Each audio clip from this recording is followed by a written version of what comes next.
Welcome back to another episode of Big Red's Isopods. This week we're just going to be taking a look at some isopods and doing a feeding, but I also got a small rehoming for you. So before further ado, let's get into it.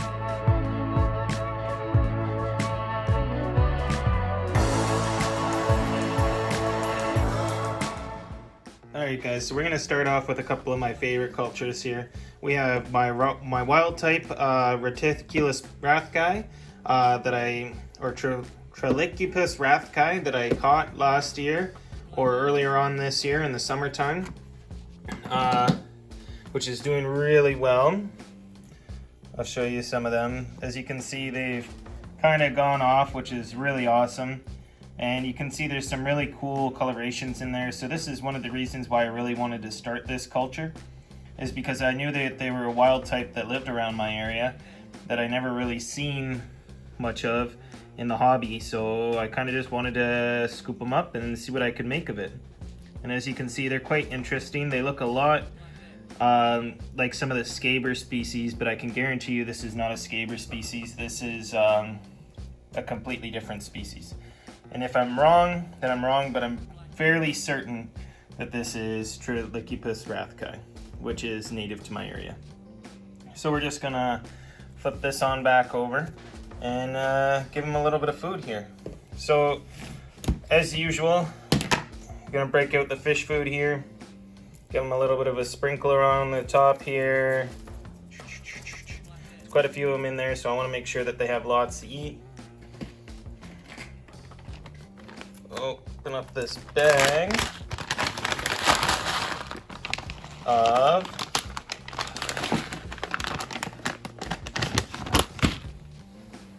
of bearded dragon food that I've been feeding my isopods, and they all seem to really love it.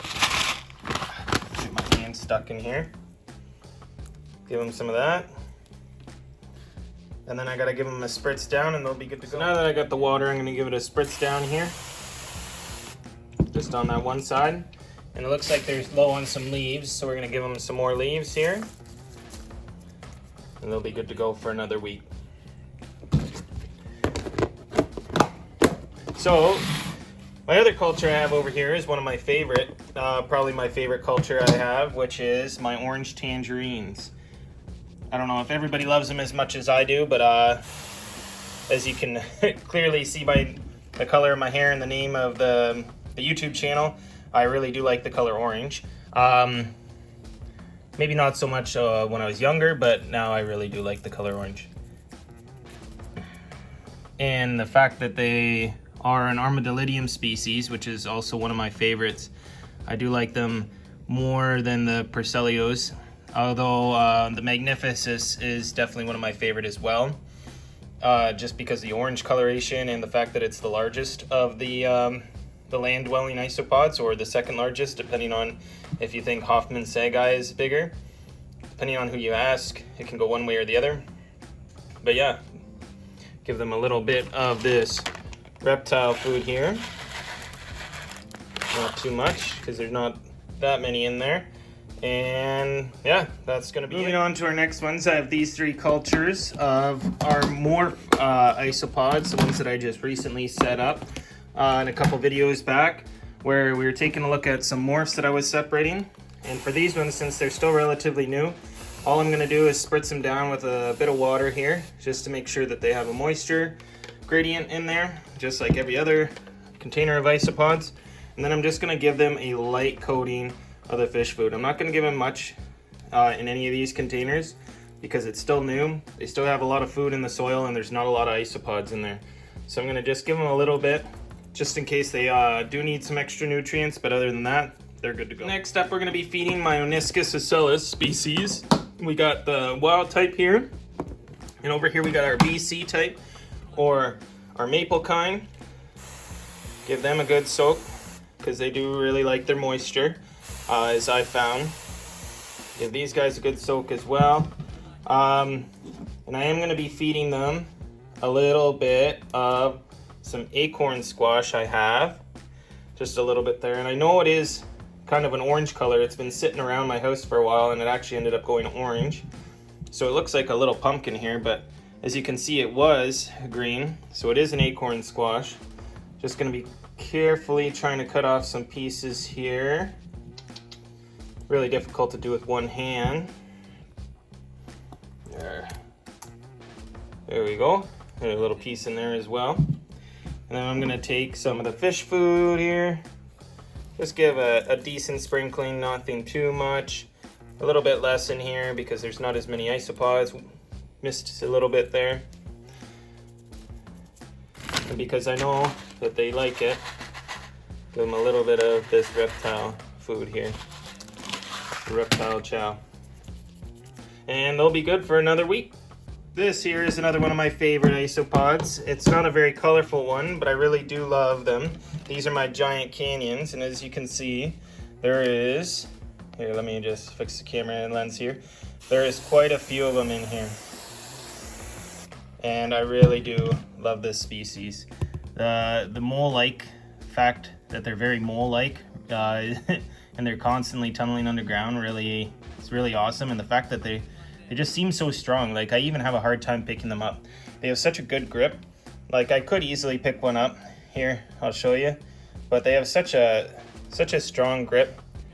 See, he's gonna want to get back down. Get back on there. Oh, there he goes. But yeah, they have such a strong grip, and they're such a unique isopod.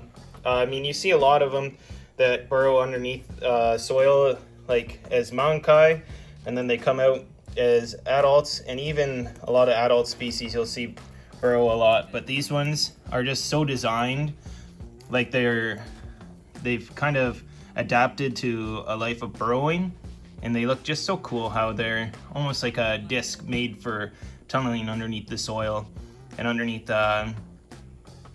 different parts of wood and stones. So I just think they're really neat. One of my favorite isopods in my collection, 100%. And I think they'd be really good to use as a bioactive crew.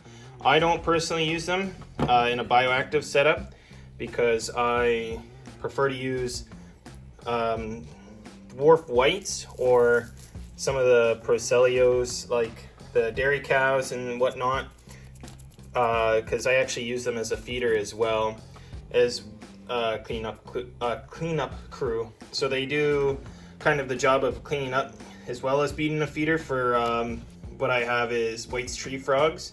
They're actually new. I haven't shown you guys those yet, but it's Big Red's isopods, not Big Red's tree frogs. So I haven't really shown you guys that, but if you want to see that, comment down below, and maybe I will show you that in the future. So I cut off a couple pieces of the squash for them. I'm going to give them a little bit of this bearded dragon food because all the isopods really love it. And that'll be that for this week. And we'll move on to the next one. Next, we're going to be taking a look at a couple cultures of my powder blues, the ones that have that dwarf white problem. And I've actually been keeping them in a more heated area to see if I can kind of dry them out to get rid of the dwarf whites. But I can tell you that the powder blues are loving the heat and they've been breeding a lot more. But I don't think it's done anything for the dwarf white problem. I think if anything, they're just still living their happy lives. I haven't actually sprayed any water in here in a while, but as you can see when I lifted up the lid and when I lift up this lid as well, that the humidity is actually staying in there fairly well, and it's actually dripping off the top back into the container. So that's what I've been doing every week. It's actually kind of neat and a way to not have to spray your containers every week if the moisture is already in there, but I don't think that would work for all my cultures, and I don't think all my cultures would like that much heat. For the different isopods, I have them different types of heat gradients, more close to the heat source and then further away from the heat source. But I usually keep my isopod room around 75 degrees Celsius, I think that is, or no, Fahrenheit, sorry, 75 degrees Fahrenheit. Celsius, that would be way too hot. So yeah. The dwarf whites are definitely still there, but the powder blues, they're actually enjoying the heat a little bit more than they were. The cold, obviously, not that the cold really affects them, but yeah, give them some leaves because they're really low on leaves. Give them quite a few leaves. These guys go through leaves like crazy. All the Pronotus seem to really munch away a lot.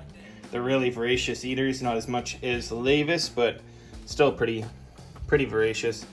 I'll give each culture a little piece of the melon there, or not the melon, the squash, the acorn squash there. And yeah, they should be good for another week. Oh, give them a little bit of this. And they'll be good for another week. So I wasn't going to show you the other 2 containers of the powder blues, but I just want to kind of have you guys take a look here at what the dwarf whites are like living within the powder blue culture. So when they're on their own, they don't really seem to do this.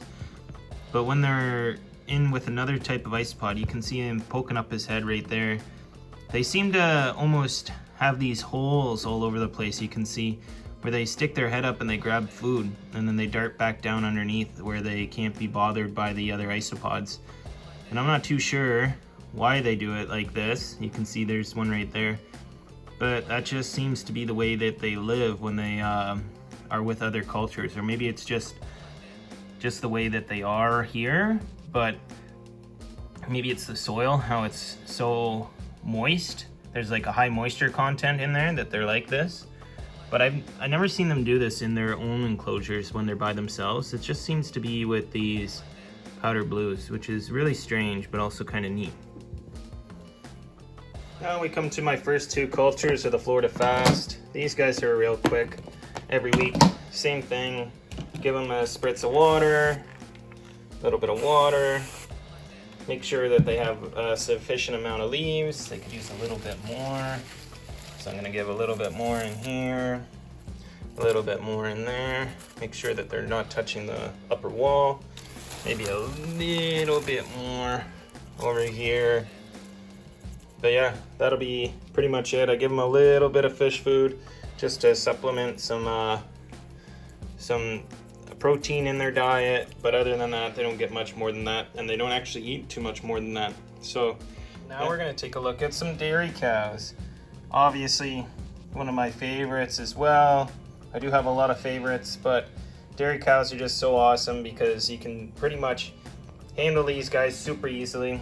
I can easily just pick one up and he'll run across my hand or whatever and just hang out. At first they get a little bit upset about it, but then after a while they calm down and they'll even nibble on your fingers or whatnot. I've seen people hand feed them before. Their teeth aren't really that sharp. Like there he goes right there nibbling on my hand. Try to get a better shot there for you. But, oh, one sec here. But yeah, he's not gonna draw blood or anything. He's just gonna hang out there on my finger and chew on it. Not a big deal. Super easy to handle. Super easy to take care of. Probably one of my favorite isopods is Parakeet laevis for that reason. And see, he's not afraid at all. He's just gonna go back, mind his own business. I didn't even really pick him up. He kind of just jumped on my hand and thought I was food, but I'm not food. This is your food. This fish flake is your food. This is your food. There you go. Get some fish flake in here as well. I usually try to put a lot of fish flake in the laevis cultures because of the fact that they do eat a lot. If I don't put in a lot of fish flake, I make sure to substitute it with other things like the bearded dragon food or something, but I always make sure to have a lot of food when I put it in these containers due to the fact that they are very, very, very, very food aggressive isopods, I guess you could say. Not that they're super aggressive or anything, it's just that they do go nuts over food. If I had leave these containers the way they are for 5 minutes and came back, or even a minute and came back, like you can already see them starting to come out of the woodwork, I guess you could say. Terrible joke. But they're just gonna be all over everything in no time. They're gonna all come out and about. They're all gonna start mowing down on everything, and it'll just be a free-for-all, a food free-for-all.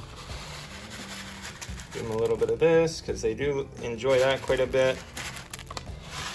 As you can see, there's just more and more pouring out. You can see them down underneath, scrounging for the food that fell through the cracks.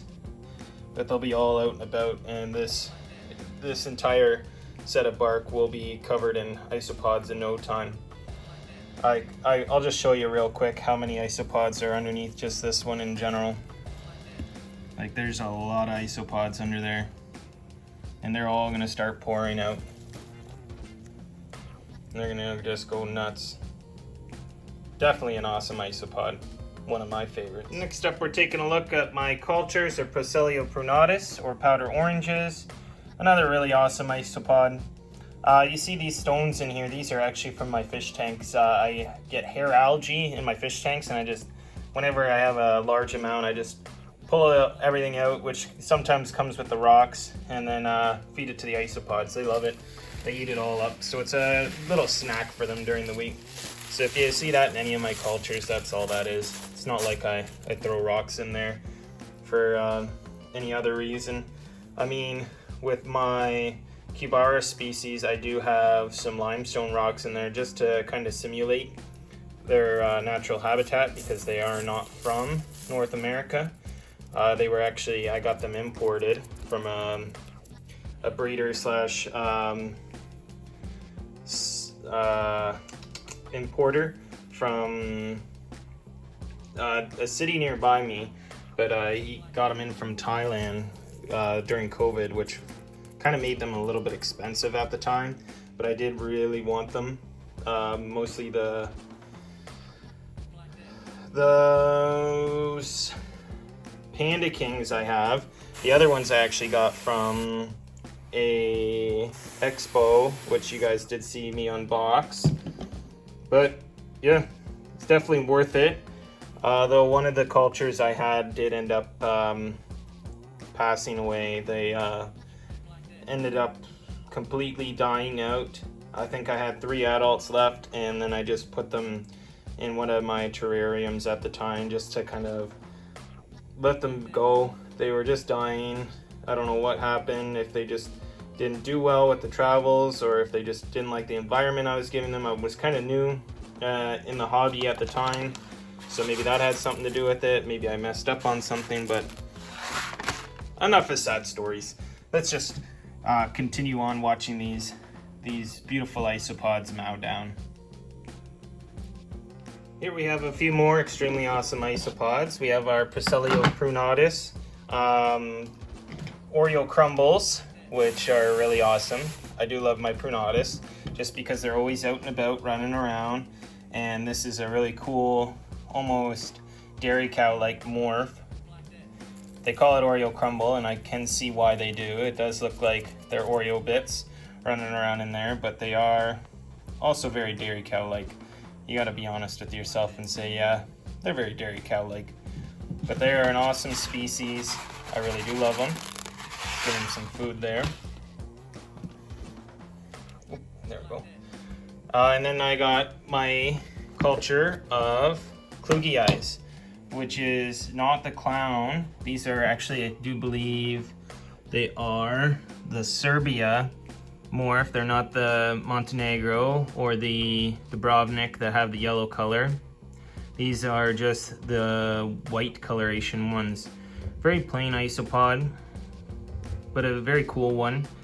I would like to get the clown isopod someday, but I just haven't really got any new isopods recently. I will be getting some more new ones probably in the springtime.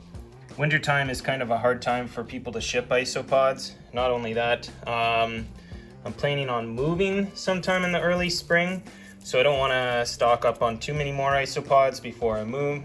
But don't worry, you guys, I'll still keep on doing these videos for you. Such a beautiful isopod. Now we're going to take a look at some more laevises. Hooray! More Procellio laevis. My milkbacks here. And then over in this container, I have my zebras. So the zebras are kind of going through a little bit of a die out right now. I'm not too sure the reason why. It could be because of a little bit of mold growth. Could be due to the fact that they just got a disease in there, and since there's such high numbers, the disease just spread. Either way, I'm going to try to do that one after I deal with this one because I don't want to transfer any of the sickness over. Try to be very careful when it comes to diseases. So yeah, maybe I shouldn't have the containers open at the same time, but Laevis is a really hardy species, so even if they did get any sort of disease in the container, that I would hope that doesn't happen, but even if it did happen, they're gonna bounce right back. Extremely hardy species. So are the zebras, so I'm not too worried about them. They're not quite as hardy as the milkbacks, but they're still a very hardy species. Give them some of this. Give them some of this. Got a handful of fish food. Well, not a handful, but a decent amount. Put it all over in here. And then I'm gonna add some leaves. Starting with the Laevis here. Definitely gonna need some leaves in there. Again, these leaves I just get from the backyard. These leaves actually are from, I think, 3 years ago. When I started my Isopod adventures, before I was ever a content creator, I gathered up these leaves and I've just been holding on to them ever since. But the bag is getting really low now. It's basically empty, but I got more. Every year so far I've grabbed another bag just in case one year I run out. And here's a really good example I just want to show you guys of the reason why you kind of got to make sure when you have milkbacks to kind of selectively breed them. There's a perfect example of what a milkback should look like right there, with a little drop of milk on his back. And if you don't breed them out, you kind of get ones like this that are almost kind of a dairy cow color, but with a brown. If I was going to, I do have plans to sell my isopods. I'm kind of in the middle of making a website right now. I've been doing that for a while, but it was a lot bigger of a task than I thought it would be. But since I'm moving soon, I kind of put that on pause for now. Well, relatively soon. I don't plan on moving this winter, but early spring. And I don't know, maybe during the Christmas holidays when I'm not working so much, I'll have more time to do that. But for now, it's kind of on pause. But yeah. Then I will be separating the milkbacks out to kind of have a better genetic looking way, or have a better that's just to make sure that they're kind of a more sturdy breed, I guess, to be the milkback coloration. But for now, I'm just gonna let them go whichever way they want with their coloration. It doesn't really matter. They're still a beautiful isopod to me. I love them. Moving on, we've got our scabers here, which is the Calico coloration. Another one of my favorite isopods. You're gonna hear that a lot. I guess all of these isopods are really my favorite. I do love isopods so very much. You guys all know that. If you've been here a while, you hear me say, oh, these are my favorite, those are my favorite. I love isopods, I love isopods. And it's really gonna sound like a broken record because I really do love isopods. That's why I keep so many different types of isopods. But I really do love the colorations on these guys. As you can see here, there's so many different colorations here, with the oranges mixed in with the whites, mixed in with the grays, you know, almost a brown coloration. Such a fantastic isopod with so many different morphs. I do want to get some more scabers in the future. Right now I just have 2 species. I have these ones, which are just fantastic. Just take a look at all the different colors in here and you'll agree with me. Very hardy isopod. One that you can also find in your backyard if you want to get it. If you want to start out as a beginner, great isopod to have. But the other one I have is actually a wild caught one, which looks a lot like the Calico type, which we will be rehoming at the end of this video. So if you stick around, you'll get to see that. The second one I have here is actually my culture of Armadillidium Espanol. I'm not too sure how to pronounce it. That we took a look at last week, which is doing extremely well. So I am going to give them a little bit of fish food. till now I've kind of been giving them next to nothing, but I'll give them a decent pinch there. Not nearly as much as I gave the scabers, but a decent amount nonetheless, and they'll be just fine till next week. Moving on, we have my culture of Kivaris red tigers, which I also got from a expo, which is a extremely beautiful isopod. There's one that's half molted, that's why his bum's so white there. They're doing really well. You can see there's Monkai running around in there all over the place. Healthy adults. I'm super glad that they're doing so well. As you guys probably seen in some of my older videos, or if you haven't, take a look at them, and you'll see that this culture actually went down to almost 3 adults, I do believe, at one point. No Monkai, and it's worked its way all the way back. So yeah, it's a very awesome culture, one of my favorites to talk about because of the story about how they were barely wiped themselves out, and now they're all back up and doing fantastic. So give them a good healthy bit of fish food there. I am gonna give them a little bit of squash afterwards. It's just hard to cut with one hand, so I won't be showing you guys that, but just be assured that they are gonna get some squash as well. Same with almost all my other cultures, except for the ones that I'm just giving a little bit of fish food.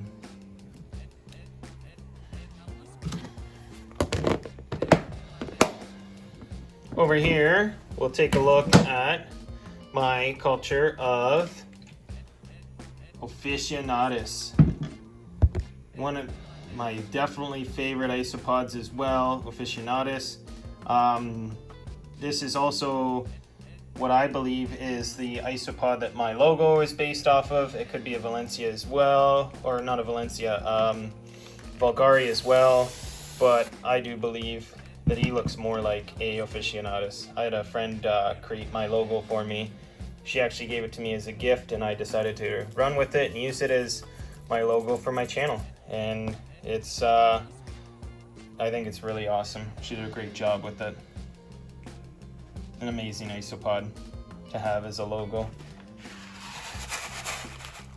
Give them a little bit of food here, and they're gonna need quite a bit more leaves. They're pretty well out. Give them a good handful of leaves here.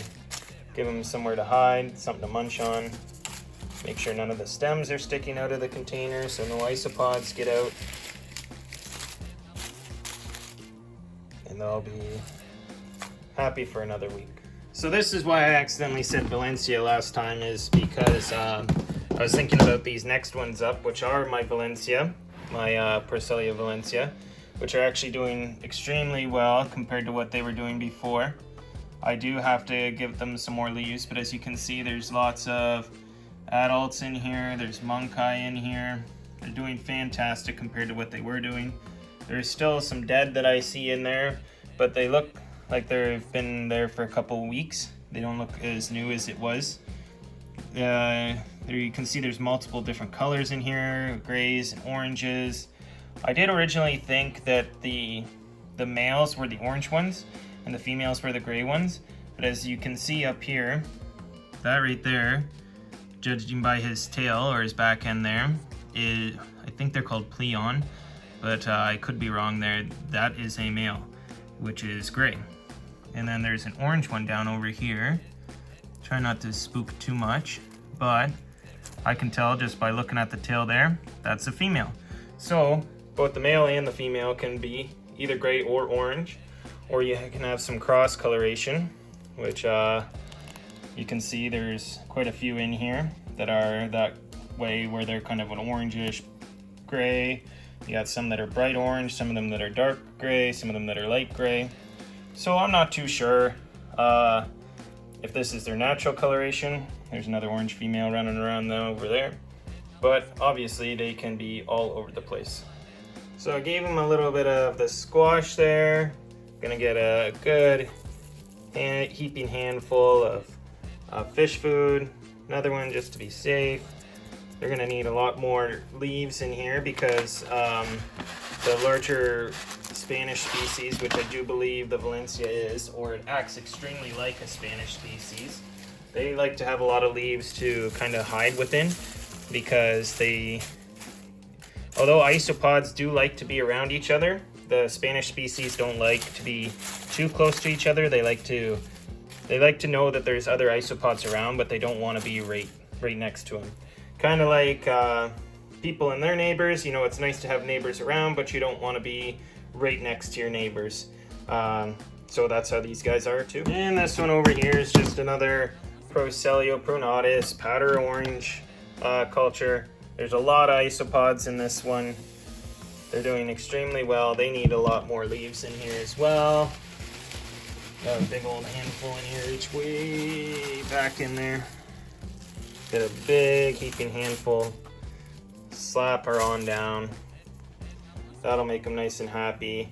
Give them a big heaping pinch of fish food, because they're a very hungry species. They're gonna eat all this up. There's a lot of isopods in there, a lot of monkai in there. Give them quite a bit of this food. That might be actually a little bit too much. I might have gone a little bit overboard there, but they're gonna eat that all up. So I'm just gonna give them a little bit of squash, since I already gave them so much of the other stuff. We're just gonna give them a couple pieces of the squash here. One, and snap off another piece, or cut off another piece, and two. So they have a little bit of vegetables if they want it. They got a lot of protein if they want it. And this is all gonna be gone in no time. Even the leaves aren't gonna last very long, maybe a week or two. Always gotta make sure that you don't want the leaves sticking too close to the top. Otherwise they will try to get out.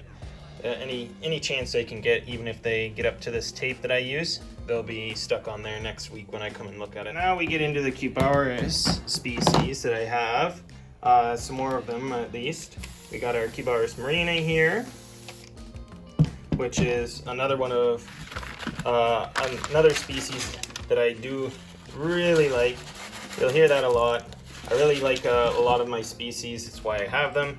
Not only that, there's a lot that I don't have that I also really like. So just isopods in general, awesome invertebrates to have. Very food oriented. They love their food. They love eating. I mean, I love eating too, not quite as much as these guys, I think, but everybody loves food, right? For the most part. So yeah, that'll be good for this week, and then we'll feed them again next week. Just look at all these monkai running around. Such an awesome isopod. And the Panda Kings. Everybody loves the pandas. Take a look in here. It's crazy how many pandas are in here now. There's so many Panda Kings. I really do love Panda Kings. They are relatively expensive. They were expensive when I bought them. I'm sure the price has gone down now that I said this a couple times. After the isopods are in the hobby for a while, the prices do tend to come down. So hopefully they're not that expensive anymore. I'm not going to buy any anytime soon, as you can see, except for maybe if I wanted to make sure that the biodiversity, or the genetic diversity is higher in here. That would be the only time that I would want to get more, but as of right now, I'm pretty good.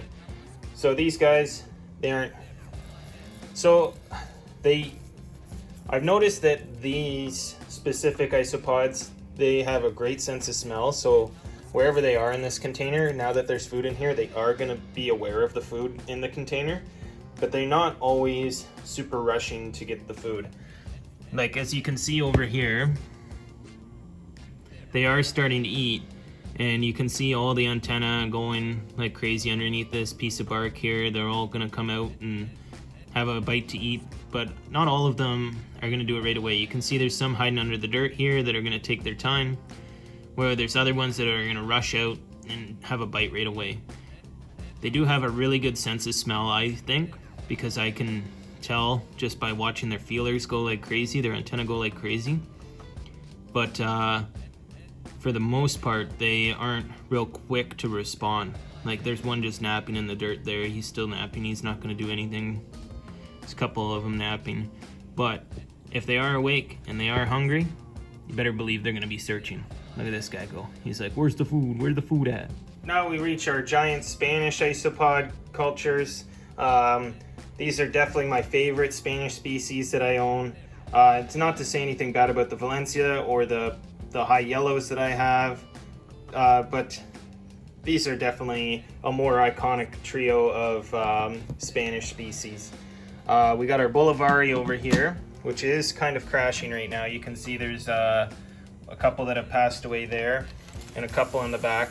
And I'm not too sure exactly why that is. It could be because there's just a lot in here. It could be that they've got some sort of disease in there, but it happens. But I will be upgrading their enclosure soon, just not yet. Give them a little bit of this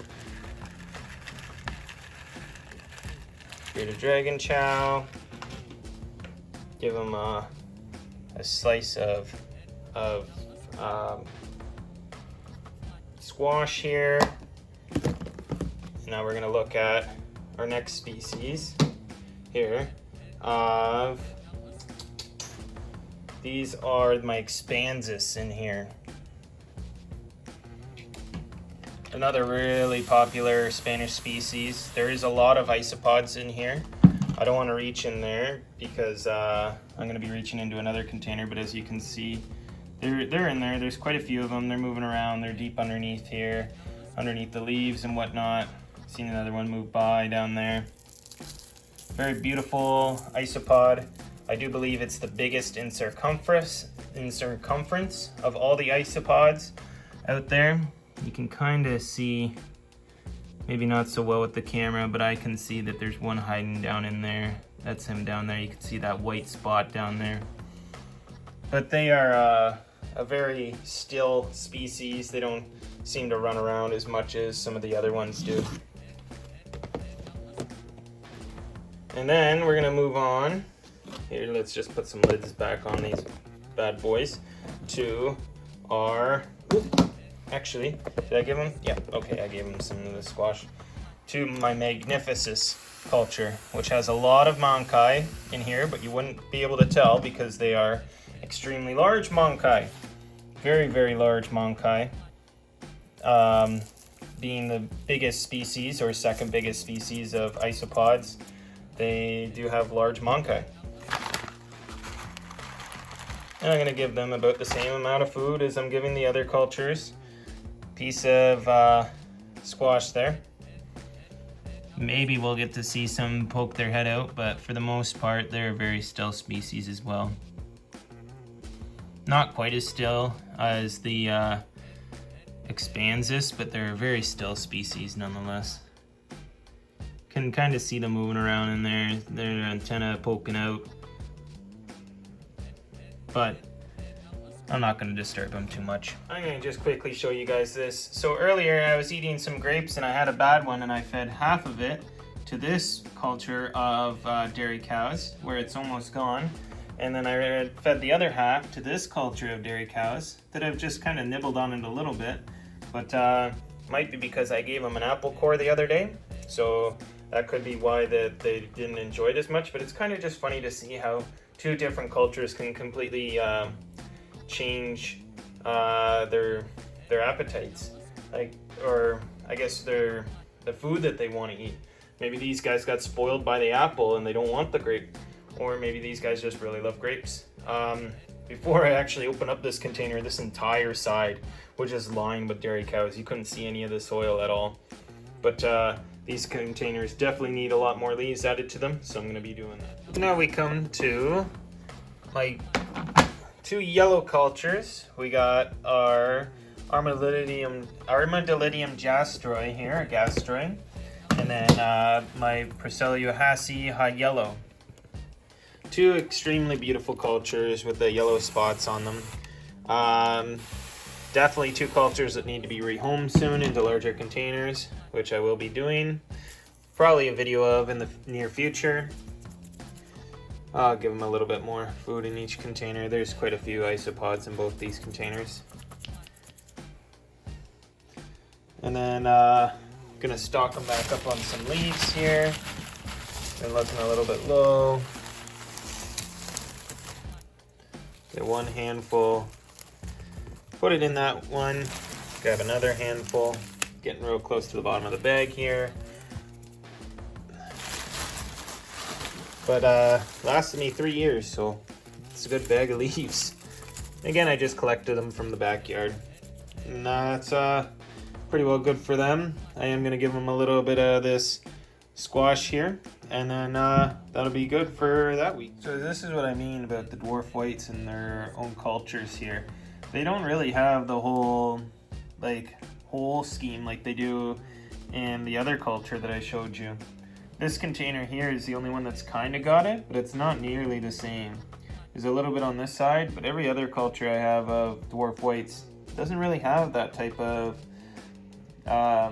weird, almost hive-like holes that they have in my other culture. And the last cultures we're going to be taking a look at today, you guessed it, are my Armadillidium Parakeet cultures.